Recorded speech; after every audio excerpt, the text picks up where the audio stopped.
जय श्री राम। आज हम आपको एक ऐसी महान वीरांगना ताजकुंवरी के विषय में बताएंगे जिन्हें भुला दिया गया।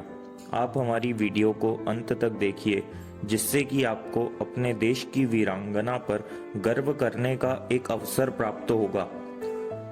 कानपुर के पास किसोरा नामक एक हिंदू राज्य था। उसके राजा का नाम था सज्जन सिंह। उनका एक पुत्र और एक पुत्री थी। राजकुमार का नाम लक्ष्मण सिंह और राजकुमारी का नाम ताजकुंवरी था। राजा सज्जन सिंह ने अपनी पुत्री को भी पुत्र के समान ही घोड़े पर चढ़ने और तलवार, भाला आदि शस्त्रास्त्र चलाने की शिक्षा दी थी। उस समय दिल्ली का बादशाह मोहम्मद गोरी का एक गुलाम कुतुबुद्दीन ऐबक था। देश में उस समय मुसलमानों का अत्याचारी शासन जोरों पर था। ये लोग कहीं भी हिंदुओं पर आक्रमण कर देते थे। हिंदुओं के घरों में आग लगाना, उनकी स्त्रियों का बलात्कार करना और सारे के सारे गांवों को उजाड़ देना, उनके लिए ये सब साधारण कार्य हुआ करते थे। एक बार राजकुमार लक्ष्मण सिंह और राजकुमारी ताजकुंवरी घोड़ों पर चढ़कर शिकार खेलने के लिए निकले। वन में 12-14 मुस्लिम सैनिक एक झाड़ी में छिपे हुए कुछ सलाह कर रहे थे।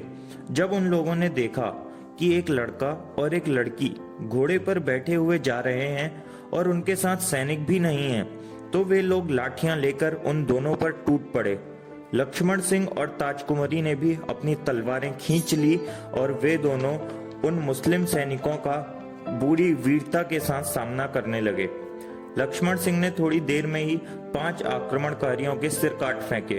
ताजकुंवरी ने उस समय तक 3 को मार दिया था, किंतु वह भाई से पीछे नहीं रहना चाहती थी।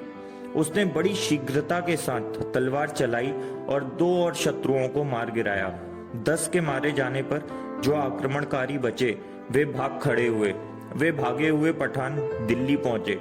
उन लोगों ने कुतुबुद्दीन को जाकर भड़काया कि ताजकुंवरी बहुत सुंदर है, उसे बादशाह अपनी बेगम बना लें। कुतुबुद्दीन ने उन लोगों की बात मान ली। दिल्ली की मुस्लिम सेना ने किसोरा का किला घेर लिया।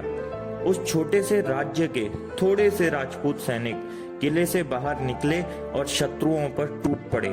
किले के शिखर पर से राजकुमार और राजकुमारी युद्ध देख रहे थे। उन्होंने देखा कि बहुत बड़ी मुस्लिम सेना के सामने राजपूत वीर एक एक करके मारे जा रहे हैं। किसोरा की सेना घटती चली जा रही है। भाई बहन ने सलाह की और केसरिया बाना सजाकर वीर वेश में घोड़े पर चढ़कर तलवारें खींचकर युद्ध के लिए चल पड़े। युद्ध में उन दोनों की तलवारें शत्रुओं को गाजर मूली की भांति काटने लगी। कुतुबुद्दीन दूरबीन लगाकर दूर से युद्ध देख रहा था।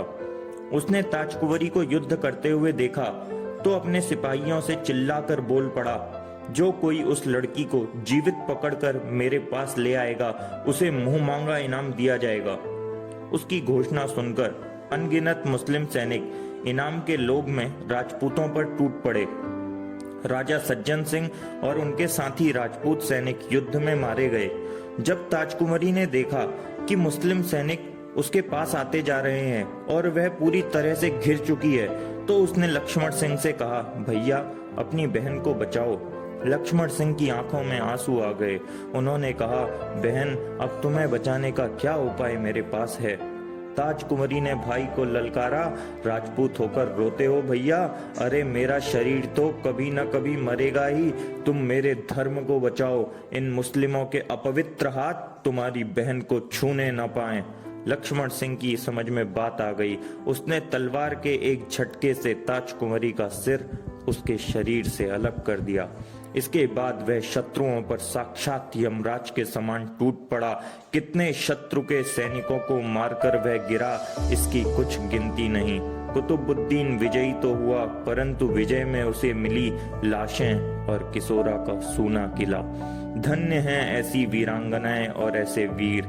इन वीरांगनाओं और वीरों के कारण ही भारत की माटी चंदन से भी अधिक महिमामयी है। अपने भुला दिए गए ऐसे ही वीर और वीरांगनाओं का इतिहास जानने के लिए हमारे चैनल को सब्सक्राइब कीजिए, बेल आइकन को प्रेस कीजिए ताकि हमारी नई वीडियो का नोटिफिकेशन आपको मिल सके।